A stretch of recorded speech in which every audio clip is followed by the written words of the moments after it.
Olha, esse vídeo aqui foi sugerido pra mim do Normose e me pegou só pelo título, cara. Por que o rock virou coisa de reaça? Pelo amor de Deus, me responde isso, cara.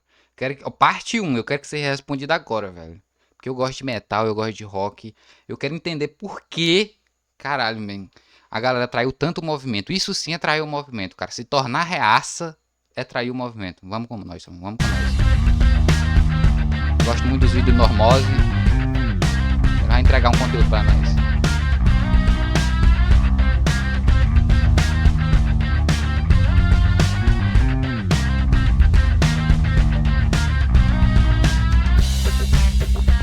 Brasil, 1967. As ruas de São Paulo são tomadas por uma grande manifestação contra a guitarra elétrica. Os nacionalistas repudiam os cabeludos rebeldes que tocavam rock.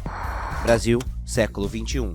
Radicais de extrema-direita ultranacionalistas cantam rock rumo aos quartéis onde vão acampar para pedir golpe militar. Estados Unidos, 1960. Cara, os caras cantam naquela música lá no cor do Bolsonaro, caminhando e cantando. Cara, a primeira música que eu aprendi no violão, caminhando e cantando e seguindo a canção.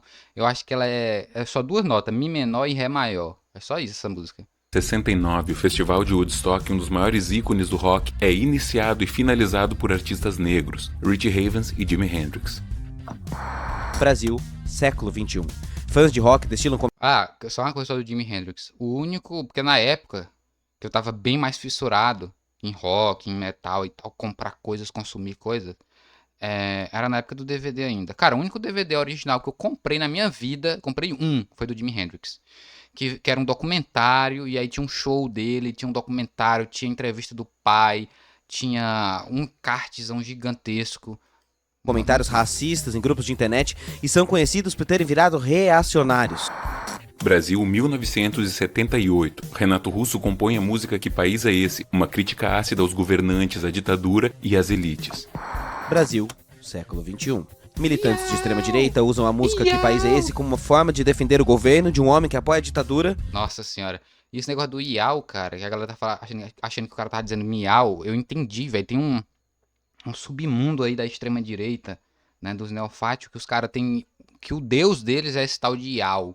Eu descobri isso com o tempo. Em eventos bancados pelas elites. Estados Unidos, 1992. O Rage Against the Machine lança Killing in the Name, uma crítica pesada ao In the name of... Cara, essa música... racismo e à brutalidade policial.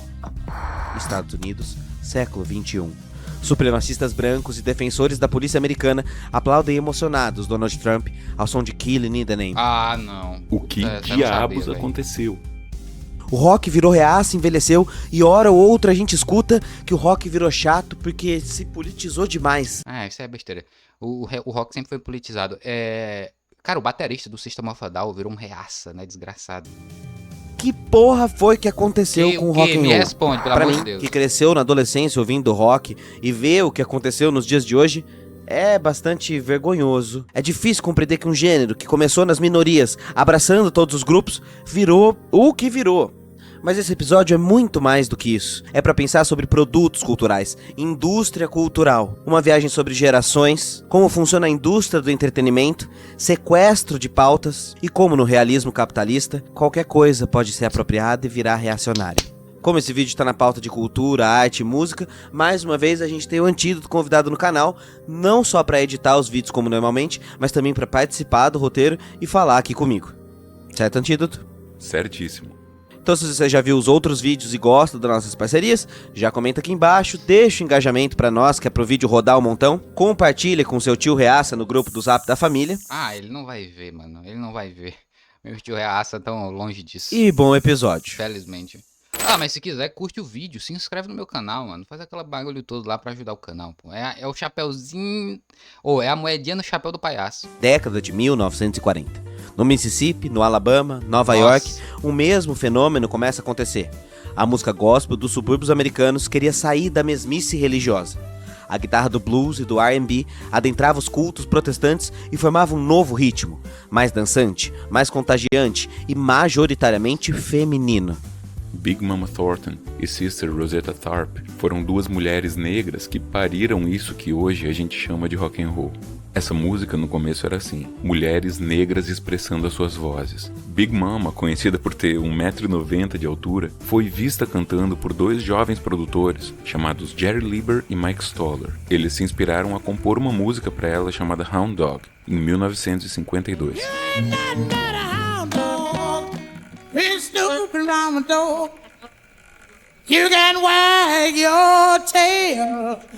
Eu acho essa voz, essas vozes do blues principalmente. Infelizmente, eu sei dessa história aí, o mínimo, pelo menos por cima, mas, pra ser sincero, eu não ouço ela, né? É a Big Mama. Cara, mas eu amo de paixão, eu já falei outras vezes do B.B. King, eu não vou nem falar aqui. Cara, essa voz forte, esse tom de voz no blues é muito foda, cara. O blues é foda. Mas elas duas estavam longe de ser as únicas. Também tinha muitos homens, negros, pobres, e alguns deles até com masculinidades divergentes do padrão, que faziam músicas que arrepiavam os jovens que ouviam, cantavam e dançavam quando os mais velhos não estavam olhando. You know, it was real prejudice back in that time. Now, this is, as I recall, my memory of you is you were a peculiar appearing performer. You looked strange, you know? Well, it was strange because didn't nobody else have nerve enough to wear what I was wearing. Yeah. I believe a lot of people wanted to look like I looked, but they didn't know how to put it on. Este é Jorge e sua mamãe não deixa ele ser hardcore. Você quer ser estiloso, não é, Jorge? Mas você tá suando muito, cara. Cara, esse é um meme antigo, que é um menino que vai num lugar, tipo, Casos de Família. Ele é um gordinho, velho, deve ter uns 13 anos, e a mãe dele não deixa ele ser hardcore. Jorge quer ser hardcore, e a mãe dele não deixa. Não fazem mais camisetas com tecnologia como antigamente, não é mesmo? Ah, não. O cara vai meter um insider aí, a gente vai dar só uma pulada. Seja hardcore, use... isso é uma boa, cara. Usar tech t-shirts pra ser metaleiro deve ser uma boa. Tão segregada, era negro demais pra fazer sucesso com um público mais amplo e mais cheio da grana. É bom lembrar que os negros eram só 12% da população dos Estados Unidos e que os jovens não tinham muito poder aquisitivo. Eles sabiam que a hora que eles achassem um branco, principalmente se fosse bonitão, que conseguisse cantar igual esses negros, eles iam ganhar muita grana. Aí adivinha só. Cara, mas eu vou te falar uma coisa da questão do Elvis Presley. Cara, o James Brown amassava o Elvis Presley na unha, tá ligado? Tipo, o Elvis Presley não chega no dedão do pé do James Brown. Joga qualquer performance ao vivo do James Brown, cara. O cara era um monstro da música, um monstro. Esse cara é uma farsa. Então a música Hound Dog, que tinha feito sucesso com a Big Mama, é entregue para um garoto jovem, bonitão e branco. Até hoje, Sister Rosetta nem Big Mama tem seu nome gravado no Hall da Fama do Rock e muita gente nem ouviu falar delas. Responde aí pra mim nos comentários. Você conhece o nome dessas duas? Já tinha visto. Bom, além disso, nomes que hoje são consagrados como Little Richard e Chuck Berry tiveram por muito tempo a paternidade do rock and roll renegada pra eles. Eram taxados de mulherengos, de loucões, de porra loucas e não podiam ter a paternidade do rock por isso. Eram tratados como agressivos pelo jeito que se portavam. Estereótipo negro que se perpetua até hoje, não é mesmo? Já o Elvis, que fazia todas essas mesmas coisas, mas era branco, sofria muito menos preconceito e era o rei do rock. Mas é ainda mais complexo que isso, porque nem só de racismo vivia esse momento. The obscenity and vulgarity of the rock and roll music is obviously a means by which the white man and his children can be driven to the level with a nigger. Nessa primeira geração do rock, mesmo quem, como Elvis, era branco, geralmente era pobre, criminoso, usuário de drogas. Com pouquíssimas exceções, essa primeira geração do rock consistia de pessoas que, de algumas formas, eram marginalizadas.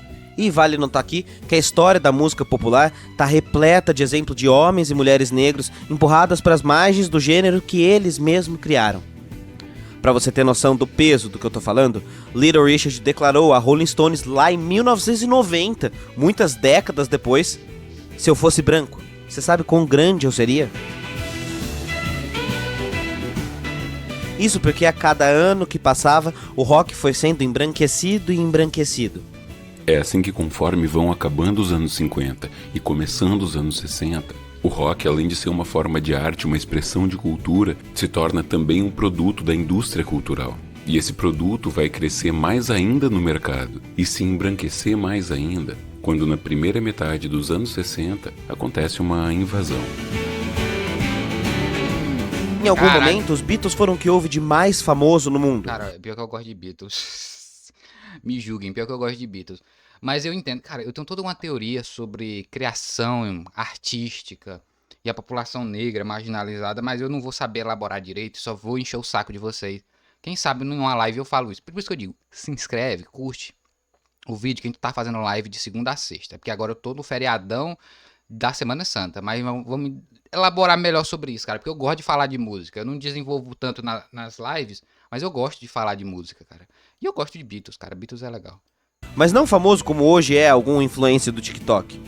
A gente normalizou a coisa de ser famoso, mas é muito doido parar pra pensar que os Beatles, sobretudo, foram os primeiros a serem conhecidos por todo mundo através da televisão e que isso nunca tinha acontecido na humanidade. Tipo assim, nenhum faraó, nenhum imperador, nenhum Gengis Khan da vida tinha passado sua imagem tantas vezes dentro daquele tubinho de televisão colorido. Aquilo era a novidade do momento. E não à toa moldou o comportamento de toda uma geração no mundo. Se a primeira geração veio principalmente dos Estados Unidos, a segunda geração veio principalmente da Inglaterra. Se desse lado do oceano teve Jimi Hendrix, Doors, Janis Joplin, Grateful Dead, Santana, do outro lado do oceano tinha Beatles, Rolling Stones, The Who, The Kinks, Pink Floyd, Led Zeppelin, Deep Purple, Black Sabbath. Mas repara que esse pessoal brilhante que conseguia sair da Inglaterra e ganhar o mundo já era muito mais composto por homens brancos héteros, ainda que a maioria de origem pobre. Além de ser apaixonados pela música dos negros americanos, eles também traziam, pelo menos na época, uma vontade grande de romper com as estruturas, com o conservadorismo, com o moralismo. E quando a Guerra do Vietnã começa a ter visibilidade na TV, praticamente todos eles vão se manifestar fortemente contra a guerra, contra o imperialismo e vão ser, em sua maioria, bastante ligados nos ativismos que lutavam por igualdades, lutavam por direitos das minorias. Por exemplo, quando os Beatles foram tocar nos Estados Unidos, o Paul McCartney fez uma coisa que nenhum artista internacional fazia. Ele criticou a segregação dos Estados Unidos numa entrevista. E a partir disso, os Beatles, homens brancos europeus, passaram a ser perseguidos pela Ku Klux Klan. Sim, aquela Ku Klux Klan, em todos os seus shows nos Estados Unidos. Quando os Beatles foram condecorados com o Member of British Empire, MBE, o John Lennon mandou devolver o MBE dele porque não queria ser membro do Império. Caralho, isso eu não sabia. Mas veja, não podemos aqui cometer anacronismos. Ainda com esses problemas que estamos apontando, o rock quebrou paradigmas históricos para o período. A criação da contracultura do rock avançou, ousou e provocou dentro do que dava no período. Cada sujeito está preso dentro do seu tempo histórico. Então não podemos... Cara, e nós, pelo menos falando de mim, né? Talvez você aí do outro lado, talvez você se identifique. Cara, a gente que gosta de rock, ou só de rock, ou de metal e tudo. Mas enfim, dessa cultura. A gente é muito viciado em consumir coisas antigas, tá ligado? E, cara, pô, mas o que foi que aconteceu, mano? Ó, em 2015, quando eu saí de casa, minha mãe me disse, filho, vem cá. Eu fui tentar uma vaga de professor de inglês. E foi quando eu descobri no teste lá que eu não era tão bom assim de inglês. E aí eu falei, mano, eu preciso melhorar meu inglês e tudo. Só que eu tinha preguiça de fazer curso, de estudar e tudo. Eu falei, mano, eu vou aprender na raça. Eu fui num sebo e comprei alguns livros em inglês mesmo. Eu tenho até hoje esses livros. Cara, eu lembro que um livro, o mais grosso que eu comprei, era com um nível mais alto de inglês, era um livro sobre a história do John Lennon. Cara, não sei o que, Boy de Liverpool, uma coisa assim. Liverpool Boy, uma coisa... Cara, eu não lembro agora, mas tinha alguma coisa a ver com Liverpool e ele ser um garoto. Que eu li o livro umas 4 vezes, né? Porque eu tava estudando pra tentar melhorar meu inglês. Cara, eu sempre gostei muito, cara. Tipo, Beatles eu acho foda. Eu sei que tem gente que acha brega e tudo, mas você não pode relativizar ou desmerecer a influência desses caras, mano. Beatles influenciou de verdade, tá ligado? Beatles, pô, o Ozzy Osbourne fala disso. Enfim, eu recomendo Antes de eu dar play de novo, eu recomendo The Osbournes Podcast. O podcast do Ozzy Osbourne e a família dele. Cara, é muito bom. Se você tem um nívelzinho de inglês, vai assistir esse podcast, cara. Eu acho muito bom. O Ozzy é uma das lendas vivas do metal e tudo. E tá aí ainda contando história. E ele fala da importância dos Beatles, tá ligado? Até porque ele é inglês também. Podemos perder esse horizonte de análise, claro. Tipo, literalmente, não fazia 30 anos que o termo juventude tinha sido inventado como conceito. 30 anos, tipo, como se fosse hoje pros anos 90.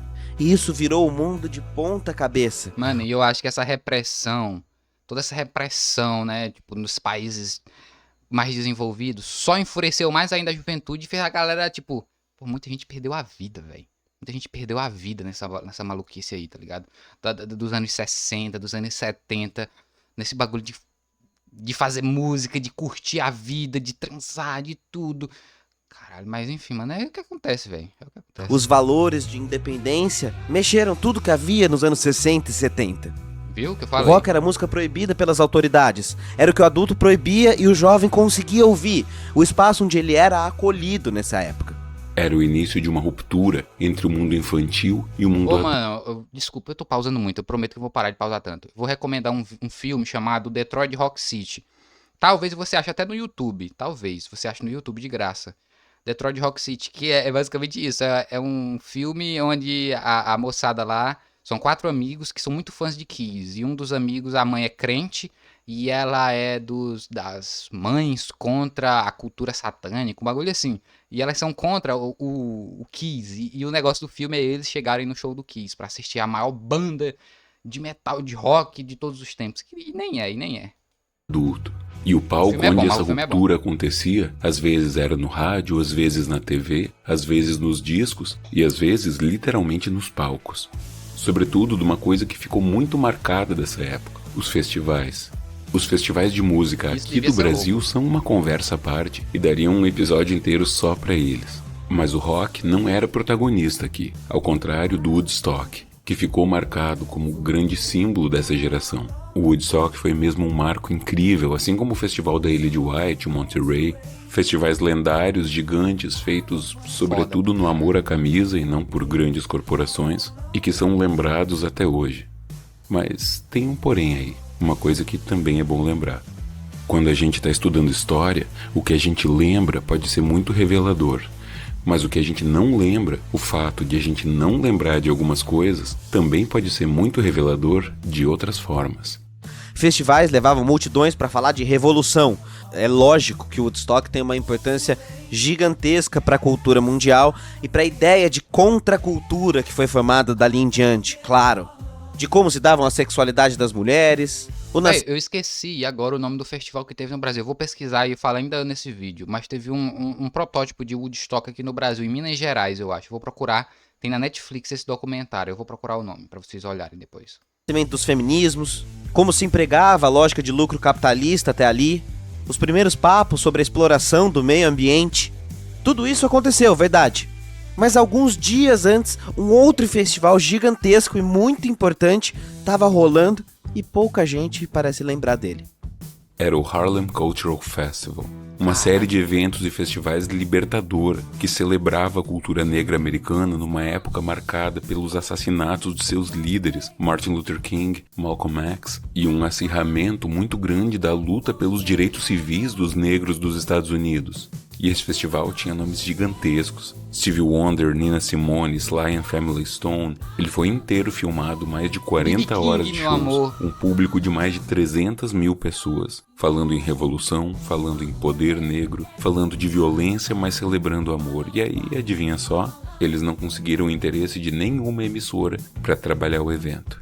Assim como a lembrança do Woodstock nos diz muito, o esquecimento do Harlem Cultural Festival, de outra forma, também nos diz muito. Tipo, sério, foi só agora, há poucos anos, que essas fitas foram redescobertas, com esse tanto de artista, com esse tanto de poder. Quem conta a história são sempre os vencedores.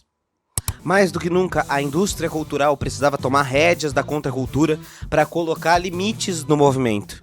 Nem tudo podia ser visto, nem tudo era tão livre, nem tudo era... Festival de Águas Claras. Depois pesquisa na Netflix esse documentário. Vocês vão curtir. escolhido para fazer sucesso. Não é só talento, era indústria e dinheiro. Com a morte devastadora e prematura de Jimi Hendrix, logo aos 27 anos, o rock mainstream permaneceu como um gênero majoritariamente branco e com pouquíssimos negros ao longo das décadas. A indústria cultural, os meios de comunicação e os próprios imaginários de sociedade demandaram que o rock representasse um apelo somente à juventude branca. A contestação, no entanto, ia se esvaziando a cada ano que passava. E quanto mais a indústria da cultura se apropriava dos movimentos musicais para domesticá-los e gerar lucro, mais os grupos de periferia iam sendo afastados. Quando esse rock virou realmente um enorme mercado, o que era orgânico até então passou a virar fórmulas e fórmulas de composição de músicas curtas e cada vez mais despolitizadas. Nos anos 70, quando punk rock e disco music estouram, fazem muito sucesso, mais ou menos na mesma época, apesar de serem dois tipos de música radicalmente diferentes, eles são quase que dois lados da mesma moeda. Porque os dois são tipos de música que vieram de populações marginalizadas. E um é branco e outro é negro. Eu acho que é isso, cara. Eu acho que o punk rock nasceu muito ali de uma cultura branca, tá ligado? Mas também de pessoas pobres, né? Pessoas marginalizadas, só que brancas, né? E que de repente foram abraçados pela indústria, fizeram muito sucesso, se tornaram impossíveis de evitar para as outras pessoas e que causaram reações extremas.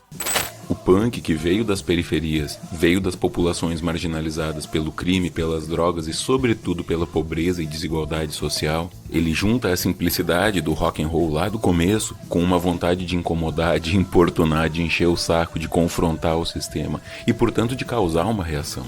E antes do movimento punk estourar, já tinha gente fazendo isso. Mas a partir daí ele tem um nome, ele tem uma fatia de mercado e ele começa a ser explorado pelas gravadoras como mais um produto de consumo. E não é à toa que os Sex Pistols, uma das bandas punks mais icônicas e influentes, tem como elemento vital da sua fundação e de toda a sua curta carreira o Malcolm McLaren, que era um dono de grife. Já a disco music tinha uma abordagem completamente diferente. Ela era uma celebração da cultura negra, da cultura latina, da cultura gay, tomando o mainstream, ficando pop. Da mesma forma, ela foi rapidamente cooptada pelas gravadoras, pela indústria musical, foi embranquecida muito rápido, pasteurizada muito rápido, tocava o tempo todo, em todo lugar, até todo mundo estar enjoado, e teve uma relação muito ambígua com o rock.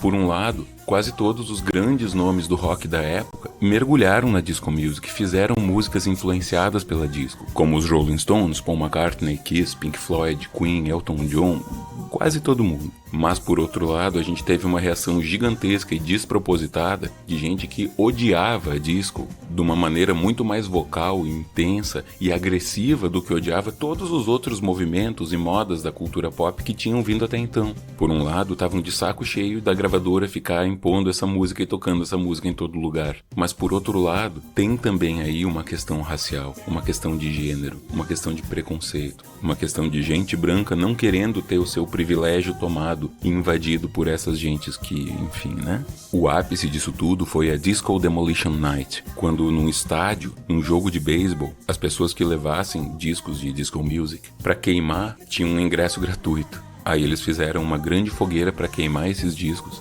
em um estádio cheio, aos gritos de coisas... Caralho, parece um negócio tipo na época, sei lá, dos romanos, tá ligado? Os caras jogavam num coliseu. Nossa senhora, cara. É Estados Unidos, né, mano? Esperar o quê? Esperar o quê dos caras? É isso. Ódio, ódio, ódio. É um país criado, fundado no ódio. Os Estados Unidos, cara. Porra, prova que eu tô errado. Me refuta aí num vídeo. Que, vamos dizer assim, deixariam o Vini Jr. bem irritado. Muito parecido com as fogueiras que fizeram 15 anos antes para botar fogo em disco dos Beatles, porque eles eram do demônio, mas um pouco parecido também com outras fogueiras que a gente já viu ao longo da história. Porra. E quando o rock virou comercial Achar que Beatles é do demônio, porra. aqui no Brasil, a fórmula se repetiu. Rock foi virando uma ideia de branquitude intelectualizada, com alto poder aquisitivo, que tinha contato com o que vinha de fora no exterior, que exigia anos e anos de estudo, porque senão você era um poser de rock. Uma bosta, né? Até porque o rock nesse período não estava muito bem. Por exemplo, quando Eric Clapton disse ao seu público, lá no Reino Unido, que o país estava superpovoado e que se transformaria numa colônia negra por causa da imigração, ele foi apoiado pela Frente Nacional Keep Britain White. Sim, mantém aquela bosta branca. Desculpa. Essa guinada para a direita não aconteceu só por lá. Se na Inglaterra da Margaret Thatcher o conservadorismo ganhou força de novo, nos Estados Unidos do Ronald Reagan, nos anos 80, a onda conservadora também foi muito forte.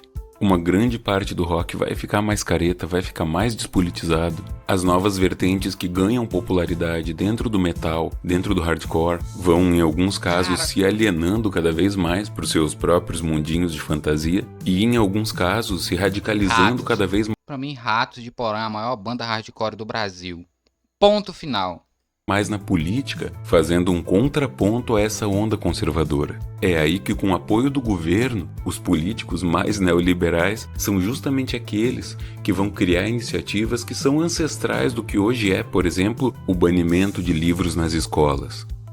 Uma das maiores brigas que o rock encampou nesse período foi justamente contra a censura. Grupos de pais apoiados por políticos pediam a censura, a proibição da venda de discos. Foi o que eu falei lá do filme do Kiss. Cara, eu recomendo muita coisa. Vai anotando. Outra coisa que eu vou recomendar é um documentário da Netflix chamado Baseado em Fatos Raciais. Baseado em Fatos Raciais. Tá na Netflix. Que teriam letras explícitas ou satanistas. Aliás, essa também foi a época do pânico satânico, em que a mídia sensacionalista, aliada com a religião, que também se exacerbava, começou a ver satanismo em tudo quanto era coisa. Música, série, cara. filme, livro, jogo de RPG, tudo era do Death Note, a Record tava falando sobre Death Note, mano. Caralho, nossa senhora. demônio. Só tirar dinheiro do fiel e abusar da boa vontade deles, isso tudo bem, isso pode, isso é de Deus. Aleluia. No fim das contas, isso vai dar origem a esse selinho de aviso aos pais, letras explícitas, que era colocado na capa dos discos e é em muitos casos até hoje. Isso foi feito para coibir a venda de alguns discos, mas em alguns casos até ajudou, porque a molecada via esse selinho e já queria saber o que esse disco estava dizendo. No Brasil, o rock mais popular alternava entre a crítica política, a resistência à ditadura, o combate à censura, um hedonismo completamente despolitizado que lembra muitas das coisas do sertanejo de hoje em dia, e na cena underground, sobretudo no punk e no hardcore, um crescimento cada vez maior da politização que vai prosperar ainda mais depois do final da ditadura. Garotos Podres, cara. A banda se desfez por causa do bolsonarismo, cara. Garotos Podres. Papai Noel, filha da puta, rejeitos miseráveis. Eu quero matá-lo, aquele porco capitalista. Presentei os ricos, cospe nos pobres. Porra. Se por um lado o rock não era mais a grande novidade das quebradas, tendo perdido esse espaço pro rap, um movimento que demorou um pouco para chegar aqui, mas foi muito rápido nos Estados Unidos. Por outro lado, parecia que as bandas de rock daqui tinham vergonha de ser brasileiras. Todo o desastre que foi a ditadura fez com que a ideia de o que é daqui fosse uma ideia meio desprezada, sobretudo pelas pessoas mais jovens. E tudo que era importado era muito bom. Então, musicalmente falando, bandas como Legião Urbana vão ser irmãs das bandas inglesas, enquanto bandas como Ultraje a Rigor vão ser irmãs das bandas californianas. Quando cai o Muro de Berlim, acaba a Guerra Fria, aqui no Brasil a ditadura já tinha acabado, essa onda de conservadorismo guiada pelo medo começa a dar lugar a um mundo em que já não se tem mais tanto do que ter medo. Então o que acontece aqui e o que acontece nos Estados Unidos e na Inglaterra são coisas completamente diferentes. No Brasil explode uma diversidade de bandas que não tinham mais essa vergonha de ser brasileiros. Nos anos 90, sobretudo depois de 94, com o Plano Real, o tetracampeonato do Brasil, parece que volta a ser legal para as bandas daqui misturar um monte de elementos da nossa rica tradição musical e fazer coisas novas com isso. Chico Science, Nação Zumbi, Raimundos, Patufu, Skank, Mamonas Assassinas, todas as bandas que mais faziam sucesso eram bandas que davam uma cara de Nem vou falar de Raimundos, tá? Essa daqui só quem sabe, sabe. brasilidade pro seu som. Nos Estados Unidos e na Inglaterra, com o hip hop, a house music e N outros gêneros de origem negra bombando e fazendo muito sucesso, o rock vai continuar nesse movimento de se embranquecer, de ser majoritariamente branco, mas ainda em muitos casos muito politizado. De bandas como Rage Against the Machine até os principais nomes do grunge, Nirvana, Pearl Jam, todos tratavam de temas políticos nas suas letras. E assim também com esse pessoal como os Beastie Boys, que transitava mais nessa intersecção com o rap. Na Inglaterra, com o Britpop, Bandas como o Oasis e o Blur não tinham tanto espaço assim Oasis pra política é nas lixo, suas cara. letras, mas elas apareciam e geralmente relacionadas com o orgulho de ser classe trabalhadora que o Oasis tinha, ou com a crítica à mediocridade da vida moderna que o Blur tinha. Aliás, essa crítica à mediocridade dava muito o tom da época, porque tinha uma coisa na cultura dos ingleses, dos estadunidenses, de que parecia que a história tinha acabado.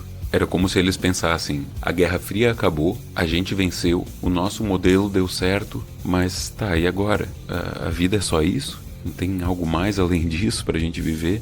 Tô de saco cheio. Vai ter até gente como o Francis Fukuyama que vai dizer que a história tinha acabado, os grandes movimentos da história tinham chegado ao fim e que a social-democracia liberal era um modelo histórico vencedor e Jamais. definitivo. Jamais. Se ele tivesse em 2024, jamais ele ia E pensar veio isso. uma coisa que mudou tudo. E é por isso que esse episódio vai ficar por aqui. Porque o que acontece depois é outra coisa, completamente diferente. E que merece um episódio só pra gente entender ela.